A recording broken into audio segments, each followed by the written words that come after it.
루카가 전한 거룩한 복음입니다. 그때 예수님께서 제자들에게 말씀하셨다. 예루살렘이 적군에게 포위된 것을 보거든 그곳이 황폐해질 때가 가까이 왔음을 알아라. 그때 유다에 있는 이들은 산으로 달아나고 예루살렘에 있는 이들은 거기에서 빠져나가라. 시골에 있는 이들은 예루살렘으로 들어가지 마라. 그때가 바로 성경에 기록된 모든 말씀이 이루어지는 징벌의 날이기 때문이다. 불행하여라 그 무렵에 임신한 여자들과 젖먹이가 딸린 여자들. 이 땅에 큰 재난이 이 백성에게 진노가 닥칠 것이기 때문이다. 사람들은 칼날에 쓰러지고 포로가 되어 모든 민족들에게 끌려갈 것이다. 그리고 예루살렘은 다른 민족들의 시대가 다 찰 때까지 그들에게 짓밟힐 것이다. 그리고 해와 달과 별들에는 표징들이 나타나고 땅에서는 바다와 거센 파도 소리에 자지러진 민족들이 공포에 휩싸일 것이다. 사람들은 세상에 닥쳐오는 것들에 대한 두려운 예감으로 까무러칠 것이다. 하늘의 세력들이 흔들릴 것이기 때문이다. 그때 사람의 아들이 권능과 큰 영광을 떨치며 구름을 타고 오는 것을 사람들이 볼 것이다. 이러한 일들이 일어나기 시작하거든 허리를 펴고 머리를 들어라. 너희의 속량이 가까웠기 때문이다. 주님의 말씀입니다. 선미 예수님, 차동욱 시몬 신부입니다. 일생을 세계 평화와 가난한 사람, 병자와 노동자를 위해 헌신하시다가 1963년에 돌아가신 교황 요한 23세가 계십니다. 이분이 돌아가시기 전에 친구들이 눈물 흘리는 것을 보고 성모 찬가를 불러달라며 다음과 같이 말씀하셨다고 합니다. 힘을 내. 지금은 눈물을 흘릴 때가 아닐세. 지금은 기뻐하고 찬미할 순간이야. 그리고 또 옆에 있던 의사를 위로했습니다.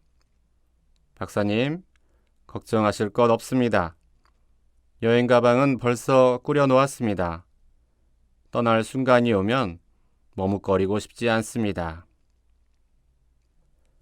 교황 요한 23세에게 삶과 죽음은 하나였습니다. 그 모두가 하느님의 손길 아래 이루어지는 것이니 죽음 앞에서도 두려움 없는 자유를 가지고 계셨습니다. 그래서 오히려 기꺼이 하느님을 뵙고 싶어 하셨던 것입니다. 오늘 예수님께서는 세상 끝날의 표징에 대해서 이야기하십니다. 그 무서움에 대하여 말씀하시지만 이 말씀 안에도 분명한 구별이 있습니다.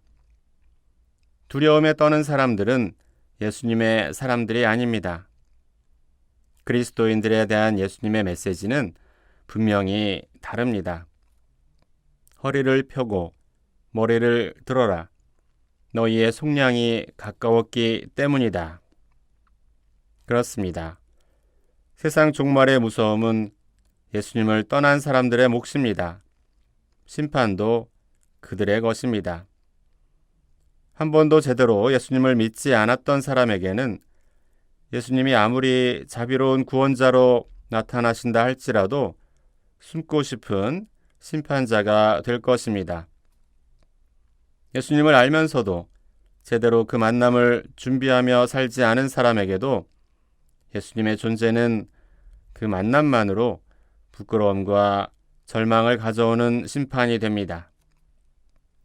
오늘 11월 24일은 베트남의 순교자들 기념일이기도 합니다.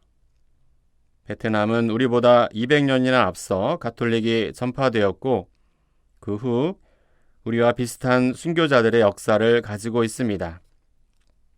수백 년의 박해 동안 13만 명이 순교하고 그 중에 117명이 성인 품에 올랐습니다. 이렇게 많은 사람들이 세상에 잘못된 심판을 받아 죽음에 이르렀지만 그 심판을 두려워하지 않아서 예수님을 심판자가 아니라 구원자로 만나는 영광을 얻었습니다. 세상의 심판을 두려워하지 않는 이러한 삶으로서 우리에게도 우리의 마지막 날이 교황 요한 23세의 말처럼 기뻐하고 찬미하는 순간이 되기를 바랍니다. 더 이상 머뭇거리지 않고 하느님을 뵙고 싶은 날이 되기를 바랍니다. 늘 우리의 부족함에 깨어 기도하며 용서를 청하고 또 새로운 힘을 청합시다. 그리고 나면 당장 오늘 세상이 무너진다 해도 허리를 펴고 머리를 드십시오. 머리를 들어 언제나 우리와 함께하는 예수님을 바라보십시오. 오늘이 이 세상의 끝날이면 바로 그 오늘이 구원의 날입니다.